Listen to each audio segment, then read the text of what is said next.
secure that border and all the different ways that you have to do that. He is committed to not only immigration reform that lets the people in that we want in this country, but those that have come in overstayed their visas, those that have come in that are criminal elements, those individuals are going to be rounded up and dealt with appropriately. Now, the Trump campaign playing the contents of this immigration speech close to their vest, not giving much of a tip of the hat, or the hand, rather, as to what is in store for Phoenix. On the schedule for today, he's got a couple of fundraisers, one here in California, one in Seattle. Then he's got a big rally tonight in Everett, Washington. We will be at some, but not all of those events, because the fundraisers are closed. Greg? Well, looks like the sun's about to come up behind you there at the beach in beautiful Southern California. John, thanks very much. It's worth it.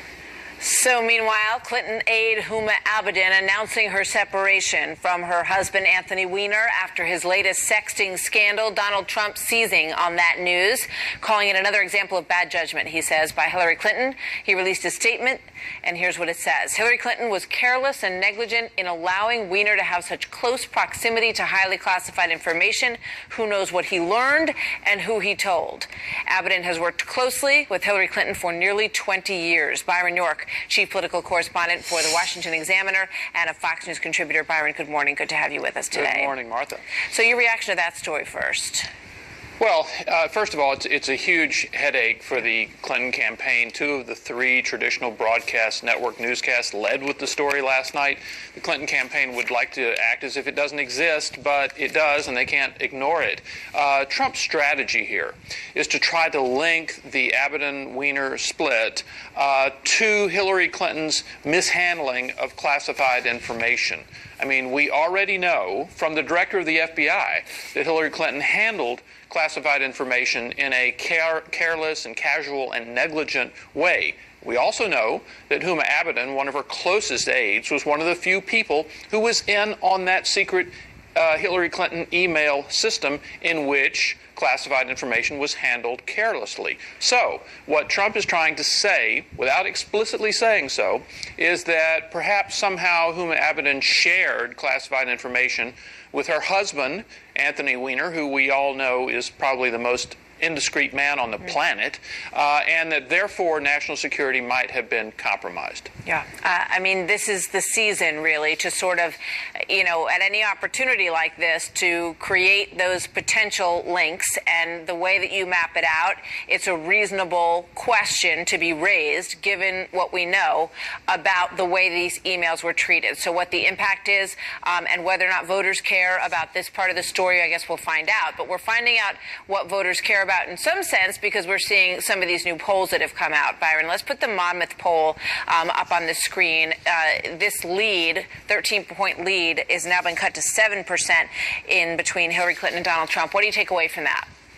Well, there's a couple of things. One, we have had a pretty steady stream of bad news for Hillary Clinton in the last week, disclosures about the Clinton Foundation and about emails. And also, Donald Trump has had a lot of trouble on the issue of immigration. He's been somewhat confused in his public statements about that. But out on the stump, he's actually been making fewer mistakes, been actually much more disciplined in his speeches, and has shot himself in the foot a lot less. And so, go back to when Trump's polls were at their lowest and Hillary Clinton's lead was its biggest, Clinton was doing rather well, and Trump seemed to be setting off a controversy every single day with something indiscreet that he said on the stump. So I think it's a combination of troubles for Hillary Clinton and Trump actually performing a little better on the stump.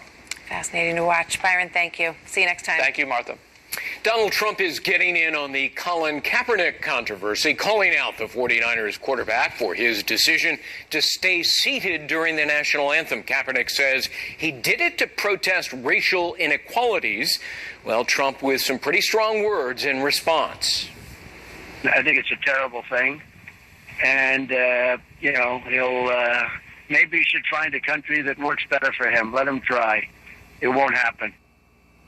Well, a wounded warrior who lost his legs serving overseas also weighing in, telling Greta that Kaepernick's actions are a bit of a slap in the face. It offends me, it really does, but that is free speech.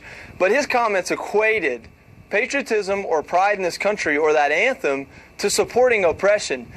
Listen, by no means is our country perfect, and by all means, let's address actual issues and work to solve them.